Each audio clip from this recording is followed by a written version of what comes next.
अस्सलाम वालेकुम, मैं हूं अलीना फारूक शेख और प्रोग्राम का आगाज़ करेंगे सुप्रीम कोर्ट में लापता अफराद जबरी गुमशुदगियों के खिलाफ जो केस है उसके जिक्र से। आज केस के दौरान chief justice of Pakistan justice Qazi Faez Isa ने एतजाज़ एहसन के वकील शोएब शाहीन को कहा कि आपकी दरख्वास्त एक सियासी जमात के गिर्द घूमती है, और ये सवाल भी उठाया कि पिक एंड चूज़ क्यों कर रहे हैं। आप उन लोगों का नाम ले रहे हैं जो इस बात पर खड़े ही नहीं हैं कि वो अगवा हुए हैं या वो मिसिंग पर्सन के तौर पर क्वालिफाई करते हैं, बल्कि मतीउल्लाह जान और असद दूर जैसे सहाफ़ियों को उठाया गया और वो आज भी अपनी बात पर कायम हैं, तो आप उनका जिक्र क्यों नहीं कर रहे, ये सवाल उठाया गया। फिर ये भी ऑब्जर्वेशन ने रिमार्क दिया कि जब सहाफ़ियों को उठाने पर जस्टिस काजी फायज़ ईसा ने नोटिस लिया तो उसका एक इशू बना दिया गया आपकी जानिब यानी पाकिस्तान तहरीक इंसाफ की जानिब से, और ये कहा गया कि अदालत को इसका नोटिस लेने का इख्तियार ही नहीं है। लेकिन अब आप कुछ सियासी वर्कर्स से मुतल्लिक एक पिटिशन लाए हैं जिनका सबसे ताल्लुक़ भी नहीं है और एक मखसूस सियासी जमात से ताल्लुक़ है। तो अगर ये पिटिशन सबके लिए नहीं है तो क्या आर्टिकल 184(3) के तहत इसको सुना जा सकता है। ये भी रिमार्क दिया कि अगर आप बिला तफरीक सबके नाम शामिल करते तो आपकी दरख्वास्त गैर जानिबदार होती। फिर एक मरहला वो भी आया जब मिसिंग पर्सनस बिल गायब होने का जिक्र हुआ शोएब शाहीन की तरफ से, तो इस पर चीफ जस्टिस ने सवाल उठाया कि पीटीआई के वोट से बने चेयरमैन सेनेट ने उनकी पार्टी का पेश करदा बिल उनकी मौजूदगी में गायब हो गया। इस मामले को तो उठाया जाना चाहिए था, या इस मामले के ऊपर तो उस वक्त की हुकूमत यानी पीटीआई की हुकूमत को गौर करना चाहिए था, क्यों ना किया गया। फिर ये रिमार्क्स आए और बड़े अहम रिमार्क्स कि इस मामले को वंस एंड फॉर ऑल हमेशा के लिए तय करना चाहते हैं, और इसी बात के ऊपर मुलतवी कर दी गई कल के लिए ये समाअत। बट सवाल यहाँ पर यह पैदा होता है कि ये जो एतराज़ात उठाए जा रहे हैं इस दरख्वास्त से मुतल्लिक कि ये केस को सियासी बनाने के मुतरादिफ है जो दरख्वास्त और जिसमें जो प्ली ली गई है, क्या चीफ जस्टिस ऑफ पाकिस्तान ने जो एतराज़ात उठाए हैं वो दुरुस्त हैं। अपने तज्ज़ियाकारों के सामने हमने यही सवाल रखा है, और पैनल पर आज हमें ज्वाइन कर रहे हैं इशाद भट्टी साहब, रीमा उमर साहिबा, सलीम साफ़ी साहब और फ़खर दुरानी साहब इस्लामाबाद स्टूडियो से हमारे साथ मौजूद हैं। फ़खर, आपकी राय सबसे पहले जानना चाहूँगी। अलीना, जैसे ही ये जस्टिस काजी फायज़ ईसा साहब की जो समाअत थी और रिमार्क्स आए तो उसके बाद मैंने देखा सोशल मीडिया के ऊपर काफ़ी ज़्यादा कुछ जर्नलिस्टों ने भी उनके ऊपर तनकीद भी की। पीटीआई की तरफ से भी एक मुनज़्ज़म सोशल मीडिया के ऊपर मैंने देखा तनकीद की जा रही है कि वो किस तरह सिर्फ इमरान रियाज के हवाले से उनको फिर दूसरे जो सहाफ़ी हैं वो उसको भी इंक्लूड करना चाहते हैं, तो ये कैसे, और ये हिपोक्रेसी के हवाले से अदलिया की तरफ से ये बार बार सवाल उठाया जा रहा था।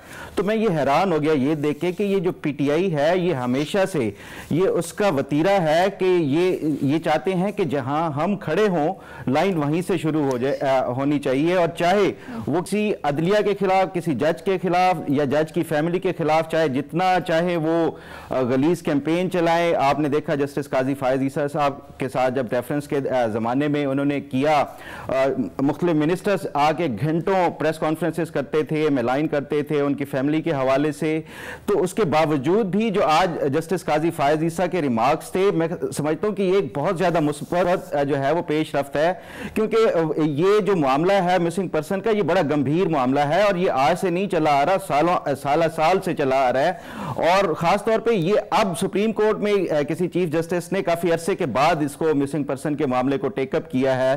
तो इस वक्त जब ये जो पिटीशन दायर की गई एतजाज़ एहसन साहब की तरफ से या जो शोएब शाहीन साहब हैं उसको कहा तो ये गया कि पब्लिक इंटरेस्ट की जो मफाद आमा की लिटिगेशन है और केस है, लेकिन ये जस्टिस काजी फायज़ ईसा साहब ने राइटली पिन पॉइंट किया और पॉइंट आउट किया कि ये एक पर्सन स्पेसिफिक या पार्टी स्पेसिफिक जो है मिसिंग पर्सन का आप ये मामला उठा रहे हैं। मैं तो ये चाहूँगा कि मैं जो बलोच मिसिंग पर्सन है जो कि यहाँ पे धरना दिए हुए हैं उनका भी जो पॉइंट ऑफ व्यू है उसको भी सुनना चाहूँगा। इसी तरह जो आमना मसूद जंजुआ हैं जो मिसिंग पर्सन के हवाले से बात करती आई हैं माजी से, मैं तो उनका भी पॉइंट ऑफ व्यू सुनना चाहूँगा। उसके बाद जो है ये मफाद आमा का केस तभी बनेगा जब एक इंक्लूसिव सब जो फरीकैन हैं उनकी बात सुनी जाए। फिर उन्होंने ये भी पॉइंट आउट किया कि आप मुझे ये बताएं कि जो पीटीआई के या जो पिटिशनर थे कि आपकी तरफ से जो ग्रीवेंसेज हैं मुझे 1 2 3 4 पॉइंट्स में आके बताएं कि आपके ग्रीवेंसेज क्या है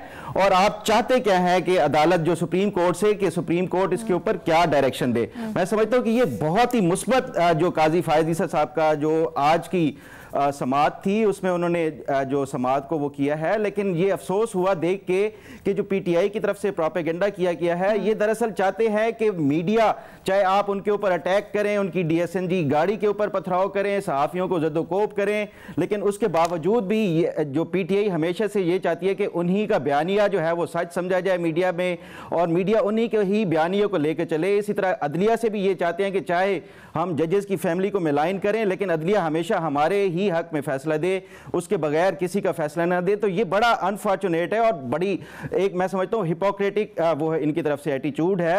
हालांकि जो आज की समात थी, आप जितने भी आप लीगल एक्सपर्ट से पूछें तो ये एक बहुत ज़्यादा पॉजिटिव जस्टिस काजी फायद ईसा साहब की तरफ से ये जो आज कंडक्ट की गई है समात। एक और जो पॉइंट आपने भी अपने इंट्रो में जो हाईलाइट किया है वो मिसिंग बिल के हवाले से, जो शुएब शाहीन साहब जो है एक सीनियर लॉयर हैं, उनको भी पता होना चाहिए कि ये जो कौमी असम्बली और जो सेनेट के दरमियान जितने भी बिल्स का तबादला होता है या कोई भी खतो किताबत होती है, तो ये तरीकाकार राइज है कि पीएन बुक होती है कि जो कौमी असम्बली की तरफ से जो सेनेट को भेजे जाते हैं बिल्स, वो बाकायदा एक एक मिनट के फलां इतने बजकर इतने मिनट पे ये बिल कौमी असम्बली से सेनेट के फलां शख्स को रिसीव किया गया, उसकी बाकायदा रिसीविंग होती है, सब कुछ होता है। तो ये कैसे पीटीआई की तरफ से ये कहा जा सकता है कि उनकी तरफ से ये जो बिल था वो गायब हो गया? ये ऐसा बिल्कुल भी नहीं हो सकता। जो सेनेट का रिकॉर्ड है उससे आसानी से मिल सकता है कि कब किस वक्त किसने जो है ये बिल वो किया। तो ये मैं समझता हूं कि सिलेक्टेड जो हमेशा से ये जो पीटीआई की तरफ से वतीरा रहा है, चाहे वो इंसाफ के हवाले से हो, मीडिया के हवाले से हो, ये बड़ा अनफॉर्चुनेट है। और इसको जो ये इस तरह के तमाम तर जो मामलात हैं, ये सबको एक नज़र से देख के जो अदालतें भी फैसला करती हैं। ये आज जो काजी फायद ईसा के ऊपर मैंने देखा है कैंपेन, और ये जिस तरह उनके खिलाफ चलाया गया है, ये बड़ा अनफॉर्चुनेट है। ठीक है भट्टी साहब, आप इत्तेफाक करते हैं फ़खर की राय से? मैडम शेख, पहली बात तो है कि ये बिल्कुल ठीक है कि शुएब शाहीन साहब को बिला तफरीक बात करनी चाहिए थी। ये भी ठीक है, चीफ जस्टिस साहब ने दुरुस्त फरमाया कि शेरी मज़ारी की वजारत का क्या फ़ायदा कि जब उनका अपना लाया हुआ लापता अफराद का बिल गायब हो गया। ये भी बजा फरमाया कि चेयरमैन सेनेट से बिल कैसे गायब हुआ, क्या ये साजिश हुई? फिर ये भी ठीक है कि लापता अफराद का मामला बहुत पुराना है और एतजाज़ अहसन साहब सेनेटरशिप भी भुगता चुके हैं, वजारत भी भुगता चुके हैं। और ये भी ठीक है कि ये मामला सियासी नहीं होना चाहिए, ये किसी एक जमात का मामला नहीं होना चाहिए, ये हम सारों का मामला होना चाहिए। अल्लाह करे लापता अफराद या जबरी गुमशुदगियों वाले अफराद का मामला वंस फॉर ऑल हल हो। और अब जबकि वज़ीर आज़म, निगरान वज़ीर आज़म अनवारुल हक काकड़ बलूचिस्तान से हैं, चेयरमैन सेनेट बलूचिस्तान से हैं, चीफ जस्टिस साहब बलूचिस्तान से हैं। बलूचिस्तान वैसे तो पाकिस्तान है, हमारे जान से भी अजीज़ है, लेकिन ये तीनों बलूचिस्तान से, और बलूचिस्तान का में ज़्यादा मामला है ये लापता अफराद का। तो लापता अफराद वाल फिर इनके तीनों के होते हुए उनको वहाँ से यहाँ तक लॉन्ग मार्च करना, फिर खुले आसमान तले बैठना, फिर पुलिस गर्दी का शिकार होना, फिर उसके बाद जेलें हवालाते पर्चे, ये नहीं होना चाहिए। अल्लाह करे ये मामला वंस फॉर ऑल हल हो। लेकिन मैडम शेख, इसी समात में मैं बड़ा हैरान हुआ जब उन्होंने चीफ जस्टिस साहब ने फरमाया कि जब आप तपश बर्दाश्त नहीं कर सकते तो किचन में खड़े ना हो। मुझे समझ नहीं आई चीफ साहब आप क्या कहना चाह रहे हैं। मतलब एक्सीडेंट ना हो जाए, मैं गाड़ी चलाना ही छोड़ जाऊं, हारने के डर से मैं मैदान में ना उतरूं, फेल होने के डर से मैं इम्तिहान ही ना दूं, मुझे समझ नहीं आई। और फिर मैडम शेख, ये चीफ जस्टिस साहब का फरमाना, ये सदाकत अब्बासी कौन है, ये फ़रख हबीब कौन है, ये उस्मान डार कौन है? यानी जो दरखास्त बंदे की अगर सुप्रीम कोर्ट में आए तो वही कौन, उसी को ही आप जानते हैं, बाकी आपको कोई पता नहीं है ये कौन है। और इस बात पे अगर आप रंजीदा हैं कि यानी चीफ जस्टिस साहब ने फरमाया कि पीटीआई छोड़ गए, हम भी ने कहें कि वापस पीटीआई में आए, नहीं सर, वो अपनी प्रेस कॉन्फ्रेंस करके पीटीआई अपनी मर्जी से छोड़ गए, या जैसे भी छोड़ गए। लेकिन आपने ये कैसे कह दिया कि वो फलां कौन है, वो फलां कौन है, वो फलां कौन है? ये पाकिस्तानी है सर, और आप चीफ जस्टिस साहब पाकिस्तान है सर। और दूसरी बात है, असद तूर मतीउल्लाह जान अगवा हुए, हमने उस वक्त भी मजम्मत की, आज भी कर रहे हैं, और वो गैर जानबदार साफ़ी, हम उनकी गैर जानबदारी पर भी नहीं करते सर। लेकिन आपकी ये वो साफ़ी हैं और वो गैर जानबदार हैं, या चीफ जस्टिस की राय थी कि फायद ईसा काजी साहब की राय थी? फिर ये इमरान रियाज कौन है, इसका क्या मतलब है चीफ जस्टिस साहब? और ये अभी तक लापता है कि वापस आ गए हैं, इसका क्या मतलब है चीफ जस्टिस साहब? और ये चेयरमैन सेनेट कौन है? और एक बार तो आपने पहले भी फरमाया था कि ये वही पार्टी है जिनके लीडर जेल में। ये क्या है उनके, इनके, उनके? आप चीफ जस्टिस हैं सर। अगर कोई गैर जानबदार नहीं है चीफ जस्टिस साहब, अगर शुएब शाहीन जिनकी बात कर रहे हैं या जो बात पेश कर रहे हैं वो एक जमात ही है, वो पीटीआई है, तो फिर क्या हुआ चीफ जस्टिस साहब? ये सुप्रीम कोर्ट है, ये मेरी भी है, किसी और की भी है, ये मुस्लिम लीग नून की भी है, ये पीपल्स पार्टी की भी है, ये पीटीआई की भी है। आप चीफ जस्टिस साहब पाकिस्तान हैं, सबके चीफ जस्टिस हैं, जानबदारों के भी चीफ जस्टिस हैं, गैर जानबदारों के भी चीफ जस्टिस हैं, किचन में तपश बर्दाश्त करने वालों के भी चीफ जस्टिस हैं, किचन में खड़े होकर तपश बर्दाश्त ना करने वालों के भी चीफ जस्टिस हैं। आपका रवैया सर, ये कौन वो कौन, इधर से कौन और उधर से कौन, नहीं सर नहीं। आप अल्लाह ने आपको एक मौका दिया है, अल्लाह ने आपको इसको कुर्सी पे बिठाया है। ये किसी एक अभी आपने अगले केस में एक में फरमाया कि नाहली वाले केस में कि ये मीडिया को मैं कंट्रोल नहीं कर सकते हम, लेकिन ये किसी एक जमात का मामला नहीं है नाहली वाला, हम इसको वंस फॉर ऑल हल करना चाहते हैं। अच्छा, तो सर तो भट्टी साहब एग्जैक्टली चीफ जस्टिस साहब यही नहीं कह रहे कि बिल्कुल सारी जमातें बिला तफरीक, किसी जमात किसी कौन कौन है ये सब तफरीक से हटके आप आए, ये संजीदा मसला है और सबको इकट्ठा करें, जो बल्कि उन्होंने ये भी जिक्र किया कि लिस्ट लेके आए जो आपको ग्रीवियंसेस हैं, जो लोग मिसिंग पर्सनस के उसमें क्वालिफाई होते हैं आपके ख्याल में, क्योंकि काफ़ी बाजियाबियाँ भी हुई, उन सबको लेके आए, हमारे सामने रखें। ये क्यों कर रहे हैं कि एक जमात के लोग आपने आइडेंटिफाई किए या फलाना सहाफ़ी आपने आइडेंटिफाई किया, लेकिन बाकियों की जिनकी रंजिशें उनको आपने नज़रअंदाज कर दिया? यही नहीं कहना चाह रहे चीफ जस्टिस? ये क्यों चीफ जस्टिस साहब ने कहा कि वो जानबदार है और वो गैर जानबदार है? ये क्यों चीफ जस्टिस साहब ने कहा कि वो कौन है और वो कौन है और वो पहुंचा है और वो नहीं पहुंचा? ये क्यों चीफ जस्टिस साहब ने कहा कि तपश बर्दाश्त जो नहीं कर सकते वो किचन में खड़े ना हो? क्या मतलब है इस बात? वो मतलब ये था, कॉन्टेक्स्ट ये था उसका कि वो पूछ रहे थे कमीशन, मिसिंग पर्सन कमिशन से मुतल्लिक। उन्होंने कहा कमीशन कब बना, किसने बनाया? नहीं, उसी से मुतल्लिक पूछे थे, मैंने खुद देखा सवाल। आप मिक्स कर रही हैं। नहीं, आप मिक्स कर रही हैं। उससे मुतल्लिक वो उन्होंने कहा मिसिंग पर्सन कमीशन कहाँ पे, किसने बनाया? नहीं, मिसिंग पर्सन, उन्होंने कहा पीपल्स पार्टी ने बनाया। मिसिंग पर्सन कमीशन सारा कुछ मैडम शेख, वो सब कुछ एक अलहदा है, उस पर मैं बात कर चुका हूँ। वो किसी एक का मसला नहीं है, वो किसी एक पार्टी का होना भी नहीं चाहिए, लेकिन ये दूसरी तरफ है। ठीक है, भट्टी साहब ये राय दे रहे हैं, सवालात उठा रहे हैं, इनको जरा एड्रेस करते हैं, अपने बाकी तज्जियाकारों की राय जानते हैं एक छोटी सी ब्रेक के बाद। मिसिंग पर्सन से मुतल्लिक जो दरख्वास्त है उसकी समाअत हुई आज सुप्रीम कोर्ट ऑफ पाकिस्तान में, और रिमार्क्स जो आए हैं जस्टिस काजी फायजीसा की तरफ से और जिस तरह से दरख्वास्त में मुद्दा बनाने की कोशिश की गई है उसके ऊपर एतराज़ात सामने आए हैं। ख़ास तौर पे सलीम साफ़ी साहब, दो राय हमारे पास आई हैं ब्रेक से पहले, आप की क्या राय है इस पर? देखिए, पहले तो मेरी राय ये है कि अगर किसी को मिसिंग बनाना ये कत्ल से संगीन तरीन जुर्म है, कई गुना ज़्यादा है, क्योंकि इंसान कत्ल हो जाता है तो कुछ अर्से बाद अल्लाह ने एक ऐसा निज़ाम रखा है कि उसकी हीलिंग हो जाती है, लेकिन आप किसी को मिसिंग बना दे तो उसका पूरा ख़ानदान ज़िंदगी भर के लिए वो एक अजियत में मुब्तला रहता है। और फिर हमने तो ऐसी भयानक शक्लें इसकी देखी हैं। मसलन स्वात में एक खातून का शौहर मिसिंग हुआ था और 5-6 साल गुजरने के बाद उन्होंने दूसरी शादी करनी मजबूर होके और नाउमीद होके। अब कुछ अरसे बाद जो है उनका शौहर वापस निकल आया। अब इस सूरत हाल से सिर्फ आप इमेजिन करें कि ये मिसिंग पर्सन का मामला न सिर्फ ये कि इंसानी अलमिया है बल्कि किस तरह के समाजी मसाइल का भी बायस बनता है। तो रियासत से अदालत मुतालबा करे या ना करे, रियासत के सामने कोई दर ना दे या ना दे, रियासत की पहली जिम्मेदारी ये होनी चाहिए कि मिसिंग पर्सन के मसले को हल करे।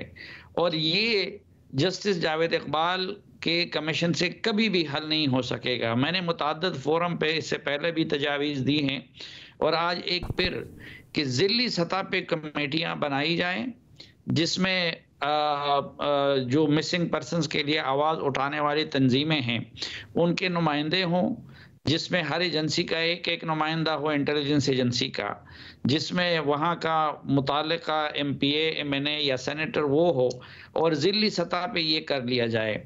लेकिन जिस तरह गुड तालिबान और बैड तालिबान नहीं होने चाहिए थे, इसी तरह गुड मिसिंग पर्सन्स और बैड मिसिंग पर्सन्स की तफरीक भी नहीं होनी चाहिए। बदकिस्मती से हमारे यहाँ इसमें भी तफरीक की जा रही है। मसलन जो खैबर पख्तूनख्वा के मिसिंग पर्सन्स है वो कई गुना ज़्यादा है बलूचिस्तान से, लेकिन तालिबान से ताल्लुक़ की मुनासिबत से पकड़े गए थे, इसलिए उनका तो कोई नाम नहीं ले रहा है, लेकिन बलूचिस्तान वालों का नाम लिया जा रहा है। मेरे और आपके लिए बलूचिस्तान वाला मिसिंग पर्सन और खैबर पख्तूनख्वा का मिसिंग पर्सन मजहबी और लिबरल और सेकुलर और दाएं बाएं बाजू का सब एक जैसे होने चाहिए। एक तो वो तफरीक नहीं होनी चाहिए। दूसरी तफरीक आज सुहेल शाहीन साहब ने की और बजा तौर पर वो चीफ जस्टिस ने जितने भी उन पे सवाल उठाए वो भी बिल्कुल बजा थे और जो एतराज़ात उठाए वो भी बिल्कुल बजा थे, क्योंकि आज उन्होंने ये इंसानी अलमिया है मिसिंग पर्सन का, लेकिन उन्होंने उधर उस पर सियासत चमकाने की बात की। उन्होंने जिनके लिए आज ये ख़वातीन आके बैठी हुई हैं वहाँ पे, उन मिसिंग पर्सन में से किसी का नाम नहीं लिया, लेकिन उन्होंने उन लोगों के नाम लिए या दिए थे कि जो ऑलरेडी किसी न किसी शक्ल में सामने आए हुए हैं। मसलन उन्होंने आज़म खान जो साबिक प्रिंसिपल सेक्रेटरी था उनका भी नाम लिया, वो तो इमरान खान साहब के खिलाफ वादमाफ गवाह बन के तो अपने घर में बैठे हुए हैं। इसी तरह उन्होंने जो उस्मान डार का नाम लिया तो वो तो टीवी पे आके इंटरव्यू दे चुके हैं। तो वो जिन लोगों का जिक्र कर रहे थे, एक तो उनका उन मिसिंग पर्सन से ताल्लुक नहीं था, और उन मिसिंग पर्सन्स का जो एक्चुअल मिसिंग पर्सन्स है उनका काफ़ी वक्त आज अदालत का सुहेल शाहीन साहब ने उस तरीके से ज़ाया किया। दूसरा, ये जो कौन है का मामला था, तो ये किसी की तज़हीक के लिए नहीं था ना, मैं समझता हूँ कि इसलिए था कि कोई चीफ जस्टिस ये तासुर देना चाह रहे थे कि मैं इनको नहीं जानता। रीमा बेहतर बता सकेंगी, उनका फील्ड है ये, लेकिन जहाँ तक मैं समझा तो ये अदालत का एक प्रोसीजर होता है कि वो इस तरह के, मसलन आज उस दूसरे केस की समाअत में चीफ जस्टिस ने अटॉर्नी जनरल से कहा कि आप आइन का आर्टिकल 62 पढ़ लें, उनसे सारा पढ़वा दिया, फिर उनसे 63 पढ़वा दिया। तो इसका ये मतलब तो नहीं था कि चीफ जस्टिस को 62 या 63 का पता नहीं था, लेकिन ये उसका तकाजा होता है कि आप मुद्दई या उसके वकील की जुबानी सबको कर ले। और हाँ, वो जो कुछ था तो एक आईना, जाहिर बात है कि सबको दिखाना चाहिए। इस दौरान पीपल्स पार्टी की हुकूमतें भी आई और गुजरी, नून लीग की भी आई और गुजरी, और पीटीआई की हुकूमत भी आई और गुजरी, और पीटीआई की हुकूमत में भी ये सिलसिला न सिर्फ इसी तरह जारी रहा, बल्कि ये हमारे निज़ाम के हाइब्रिड होने की वजह से मिसिंग पर्सन्स का मामला गंभीर होता जाता है। और इमरान खान को लाने के लिए और उनकी हुकूमत को चलाने के लिए हमारा सिस्टम मज़ीद से मज़ीद हाइब्रिड हो गया, और उसमें बड़े नंगे तरीके से, मसलन एक आपको मैं मिसाल दूँ कि उसका कोई नाम नहीं लेता कि जो मेरे और आपकी जान का तहफ़्फ़ुज़ वाला था एसपी ताहिर दावड़, उसको यहाँ से उठाया गया, इस्लामाबाद में गायब कराया गया और फिर उनकी लाश को वहाँ से बरामद करवाया गया। आपको याद होगा शहरयार अफरीदी ने क्या कस्में उठाई थी असम्बली के फ्लोर पे। एक पुलिस अफसर की सरबराही में कमेटी बनाई गई इमरान खान की हुकूमत ने, और उस कमेटी की न रिपोर्ट किसी ने देखी, ना कोई इजलास हुआ, ना कुछ और हुआ। तो खुद हुआ ही ना भी उनको दिखाना चाह रहे थे कि भाई आपकी हुकूमत में भी तो ये सिलसिला जारी रहा, लेकिन चीफ जस्टिस सिलेक्टिव नहीं थे, वो इकराज द बोर्ड जाना चाहते थे, और सुहेल शाहीन साहब सिलेक्टिव थे। चीफ जस्टिस साहब उसको इंसानी और आईनी मसला बनाना चाह रहे थे, सुहेल शाहीन साहब उसको पीटीआई का मसला बनाना चाह रहे थे। और मेरे ख्याल में ये जुल्म है एक्चुअल मिसिंग पर्सन्स के साथ कि आप उनके नाम पे या सियासत चमकाए या उसमें आप सिलेक्टिवनेस का मुजाहरा करें। रीमा जी शुक्रिया अलीना। जब ये सुप्रीम कोर्ट ने फैसला किया कि वो कुछ प्रोसीडिंग्स अपनी लाइव जो है वो दिखाएंगे, तो उसमें एक कंसर्न मेरा और ये दुनिया भर में जहाँ भी लाइव प्रोसीडिंग्स होती हैं, दिखाई जाती हैं, स्ट्रीम होती हैं, वहाँ ये कंसर्न आता है कि मीडिया पे ऐसे इश्यूज पे बात होती है जो एक्यूरेट नहीं है, लोगों में उस तरह की अवेयरनेस नहीं होती लीगल प्रोसीजर्स के बारे में, तो ऐसे चीजें इश्यूज बन जाती हैं जो एक्चुअली एक्यूरेट नहीं होती। और मेरा ख्याल है आज भी अनफॉर्चुनेट है कि इतने सीरियस इशू के ऊपर हम कुछ रिमार्क्स को लेके पूरा दिन सोशल मीडिया पे और अब आई एम श्योर पूरी रात टीवी पे भी बात होगी जो एक्चुअल इशू से डाइग्रेस आपको करती है। तो मैं तो एक्चुअल इशू पे बात करना चाहती हूँ ना। हमने अभी तक इस शो में पिटिशन पे बात की कि एतजाज एहसन साहब की पिटिशन क्या है, तो मेरा ख्याल है अगर लाइव प्रोसीडिंग्स दिखाई जाती हैं तो 184(3) की पिटिशंस को भी ऑनलाइन अपलोड कर देना चाहिए ताकि हम उनको भी पढ़ सकें और देख सकें एक्चुअली मामला क्या है, हमें एक होलिस्टिक पिक्चर मिले। दूसरी बात ये कि ना ही कोई ऑर्डर आया है, हम रिमार्क्स पे बात कर रहे हैं। अभी मैं सुन रही थी कि हम तो मीडिया पे इलेक्शन के ऊपर भी बात नहीं कर सकते कि होंगे कि नहीं होंगे। ये कब कहा था, किस ऑर्डर में ये लिखा है? गलत जो है, गलत रिपोर्ट हुआ कि ये ऑर्डर का हिस्सा है। ये किसी ऑर्डर का हिस्सा तो नहीं है सुप्रीम कोर्ट के, लेकिन एक तरह से ये अपनी ही एक ट्रूथ बन चुकी है कि चीफ जस्टिस साहब ने लोगों को इलेक्शन पर सवाल उठाने से मीडिया को पाबंद कर दिया है, मना कर दिया है। ऐसा नहीं है, लेकिन ये अपनी एक ट्रूथ बन गई। आज भी बहुत सी बातें हैं जो एक्चुअली प्रोसीडिंग्स में उस तरह नहीं हुई, लेकिन मीडिया में वो एक ट्रूथ बन गई है, उनकी अपनी एक जिंदगी बन गई है। एनीवे, जो पिटिशन है मेरी नजर में ये एक कमजोर पिटिशन है, क्योंकि मैं डिसअपीयरेंसेस के मामले को कई सालों से क्लोजली उस पर रिसर्च कर रही हूँ, उन्हें पढ़ रही हूँ। मेरा ख्याल है शायद पिटिशनर्स को खुद नहीं मालूम कि सुप्रीम कोर्ट इस इशू पे ऑलरेडी क्या कह चुकी है। अब फॉर एग्जांपल एक प्रेयर ये है कि सुप्रीम कोर्ट कहे कि जबरी गुमशुदगी पाकिस्तान में जो फंडामेंटल राइट्स हैं उसके खिलाफ है। ये 2013 का एक फैसला है। सलीम साफी साहब कह रहे थे कि केपी या उससे पहले फाटा के जो डिसअपीयरेंसेस है उसकी बात नहीं होती। एक्चुअली साफी साहब वो जो केस था सुप्रीम कोर्ट का, वो एक इंटर्नमेंट सेंटर में कुछ लोगों को लेके जाया गया और उसमें से कुछ लोग हैं वो बाजियाब हो गए और कुछ लोग मिसिंग रहे। उस पे केस था कि वो लोग कहाँ गए, और उसमें सुप्रीम कोर्ट ने 2013 में एक जजमेंट में वाज़े तौर पे कहा कि जबरी गुमशुदगी पाकिस्तान के आइन के खिलाफ है, बैनुल अक़वामी कवानीन मयार जो है उनके खिलाफ है, और जबरी गुमशुदगी सुप्रीम कोर्ट ने पहली बार कहा इंसानियत के खिलाफ एक जुर्म है। तो हमारी अदालतें तो पहले से कह चुकी हैं। उसके बाद इस्लामाबाद हाई कोर्ट में जब जस्टिस अतर मिनल्ला ने बहुत से ऐसे फैसले किए हैं जिसमें इसी तरह की ज़बान इस्तेमाल हुई है जबरी गुमशुदगी के ऊपर। तो अब अगर आप इसी तरह का फिर से एक जजमेंट चाहते हैं सुप्रीम कोर्ट से, उससे क्या अचीव होगा? ये तो ऑलरेडी आपके पास मौजूद है। इसके अलावा एतजाज एहसन साहब की पिटिशन जो मैंने पढ़ा है वो कहती है कि एक और कमीशन बनाई जाए। अब अलीना, इस इशू पे कमीशंस जो हैं वो बार बार बनती हैं। ये जो कमीशन ऑफ इंक्वायरी है ये मेरा ख्याल है कोई 10-15 साल से चल रही है। इससे पहले एक टास्क फोर्स भी बना, एक जुडिशल कमीशन भी बना। हम एक ही इस कमीशन का क्या फायदा होगा? तो मेरा ख्याल है बेहतर है कि जो सब अब जबरी गुमशुदगी ऐसा मामला है जिसके जो विक्टिम्स हैं वो पाकिस्तान के हर सूबे से ताल्लुक रखते हैं, वो आपकी हर प्रोफेशन से ताल्लुक रखते हैं। सलीम साफी साहब ने बिल्कुल दुरुस्त कहा कि केपी में ज्यादातर जो रिपोर्ट हुए मिसिंग पर्संस के केसेस, वो उनकी बुनियाद ये बनाई गई कि वो जो लोग हैं उनका दहशतगर्दी से ताल्लुक है, और क्योंकि हमारी अदालतें जो हैं वो क्विट कर देती हैं, इसलिए रियासत ने सही समझा कि उन्हें जबरी तौर पे गुमशुदा कर दिया जाए। बलूचिस्तान में सिचुएशन मुख्तलिफ है। आपके नेशनलिस्ट ग्रुप्स, आपके डिसेंटिंग वॉइसेस, उनको जबरी तौर पे गुमशुदा किया गया। इसके अलावा हमने देखा अब जबरी गुमशुदगी पाकिस्तान में हर शहर, हर सूबे का इशू बन चुकी है, और हर तरह के लोग जो हैं वो अगवा हो रहे हैं। क्योंकि अब हम रियासत से क्या तवक्को करें कि वो रिलीफ देगी? रियासत इसमें मुलव्विस है, और सुप्रीम कोर्ट ने 2 जजमेंट्स तो मैंने पढ़ी हैं जिसमें कहा है रियासत इसमें मुलव्विस है। तो रियासत की अपनी अकाउंटेबिलिटी करेगी? तो मेरा ख्याल है ये जो कुछ सवालात हैं ये हमें ब्रॉडली इनको देखना चाहिए। लेकिन ये भी दुरुस्त है कि अब हमने जबरी गुमशुदगी की एक नई शक्ल देखी है कि जबरी गुमशुदगी को इंजीनियरिंग, पॉलिटिकल इंजीनियरिंग के लिए भी इस्तेमाल किया जा रहा है। ये एक नई शक्ल है।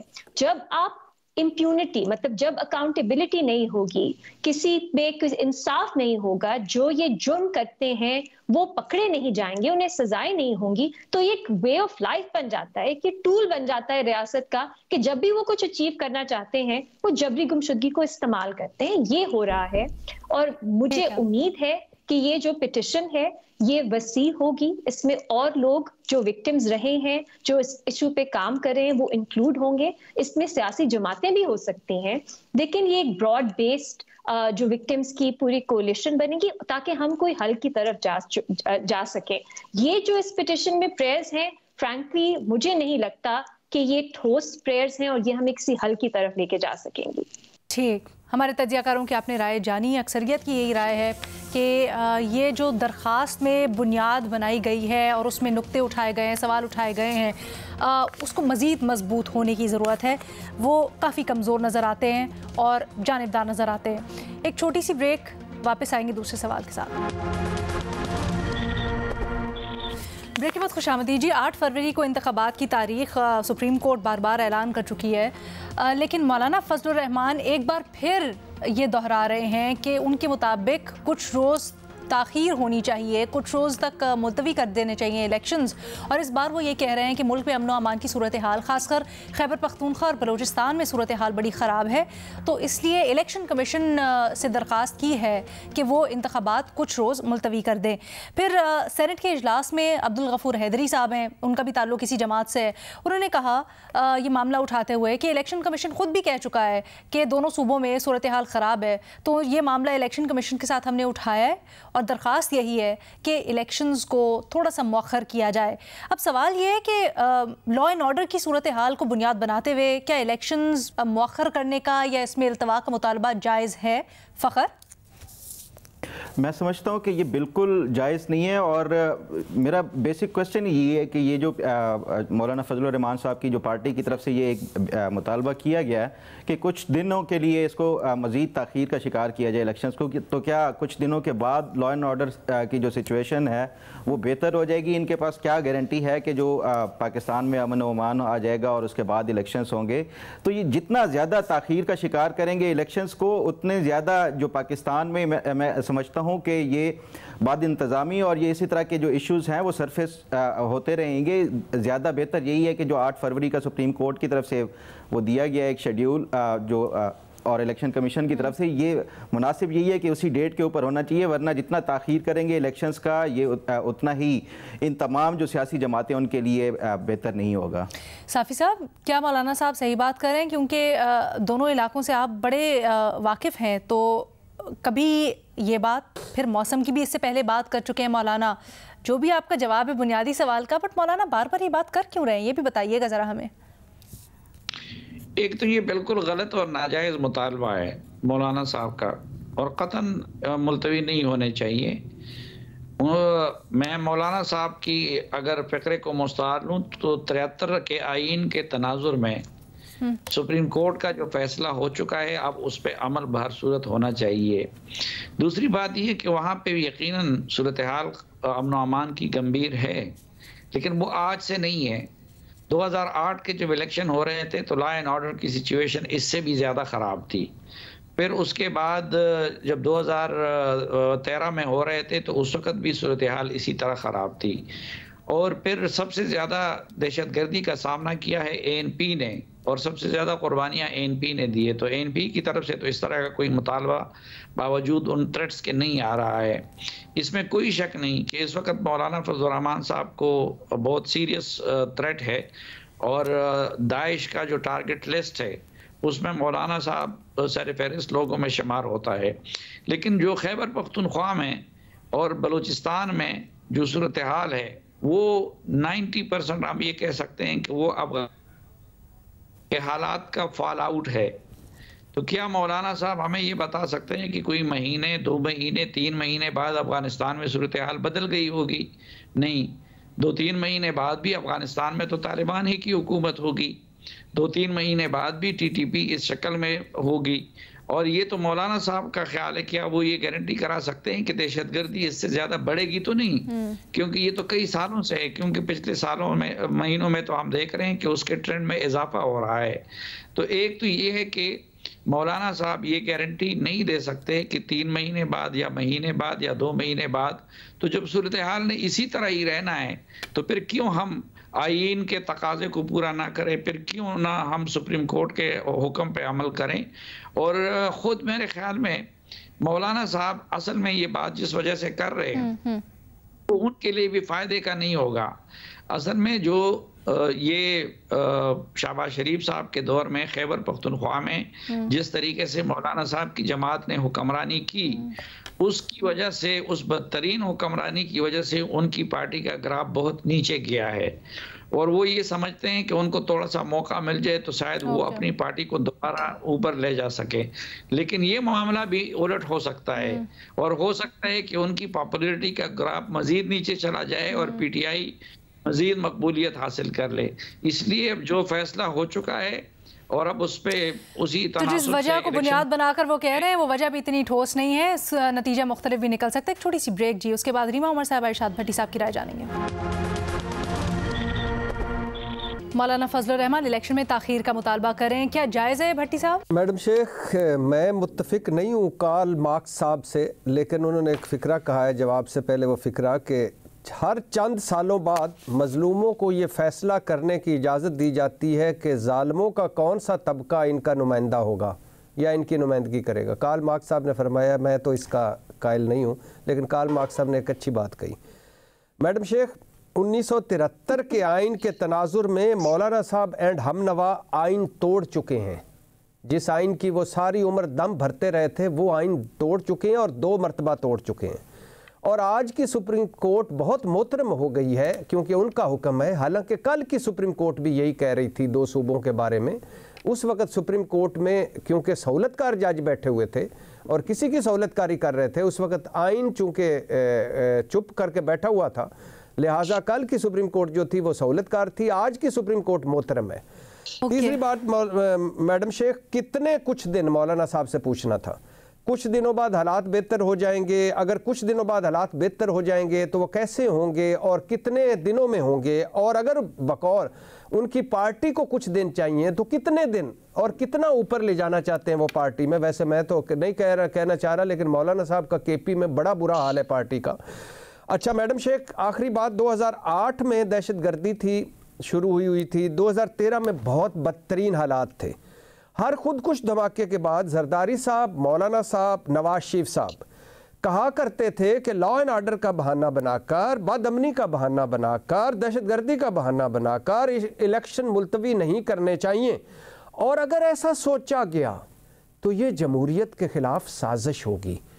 अब मैडम शेख, मुझे नहीं पता कि आप मौलाना साहब क्या कहना चाहते हैं, वो क्या कन्वे नहीं कर पा रहे, या MQM साहिबा ने भी क्यों आगे करने की बात की, जरदारी साहब ने भी आगे करने की बात की, अमीर मुकाम साहब ने भी, मौलाना साहब में। लेकिन अब चूंकि 2 मरतबा आइन टूट चुका है, इलेक्शन वक्त पर नहीं हो सके, और गैर आइनी हुकूमतें, निगरान हुकूमतें मरकज़ में भी और सूबों में भी, अब अगर मौलाना साहब की ख्वाहिश को करना चाहते हैं तो कर ले, चंद हफ्ते और सही, शायद मौलाना साहब की पार्टी और हालात दोनों बेहतर हो जाए। ठीक है रीमा। अलीना, बार बार इस शो में हम बात करते हैं कि सुप्रीम कोर्ट ने पहले भी डायरेक्शंस दी थी कि इलेक्शंस जो हैं वो एक डेट पे हों। मेरा ख्याल है हम भूल जाते हैं कि वो सुप्रीम कोर्ट खुद कंफ्यूज थी। वो कभी पंजाब को ज्यादा प्रायोरिटाइज करते थे केपी से, वो पहले एक फैसला देते थे, फिर एक और पिटिशन एंटरटेन करते थे एक शहरी की दरख्वास्त पे कि इलेक्शंस जो हैं पूरे मुल्क में एक ही दिन पे हों। और शायद हम अगेन इसको भूल रहे हैं कि उस पिटिशन में जो सुप्रीम कोर्ट का आखिरी ऑर्डर है वो ये कहता है कि सारी सियासी जमातें, सारे स्टेक होल्डर्स मिलके बैठे और एक डेट पे इत्तेफाक करें जिसमें मुल्क में इलेक्शंस होंगे। तो वो सुप्रीम कोर्ट कंफ्यूज थी। आज की सुप्रीम कोर्ट मुझे इस मामले पे कंफ्यूज नजर नहीं आ रही। 8 फरवरी को इस मुल्क में इलेक्शंस होने चाहिए। मुझे नहीं मालूम उसके बाद मुल्क में जो सियासी सूरत हाल है, अनसर्टेनिटी है, वो बेहतर होगी या नहीं, लेकिन अगर इलेक्शन वक्त पे नहीं होते तो वो मजीद सिचुएशन को बुरा करेगी, मजीद बिगाड़ेगी। तो इलेक्शन, मेरा ख्याल है ओवरऑल हम सबको अपना रोल प्ले करना चाहिए कि हम इसमें मजीद कंफ्यूजन ना क्रिएट करें। और रिपोर्ट कार्ड में रीना, क्यों हम मौलाना फजलुर रहमान साहब की इस तरह की बातें बार बार डिस्कस करते हैं, उनको क्यों लेजिटिमेसी देते हैं? पूछना तो बनता है, ताकि अगर आप लोगों की राय नहीं है तो फिर वंस एंड फॉर ऑल ये सेटल भी हो जाए। जी इजाजत दें, अल्लाह हाफिज।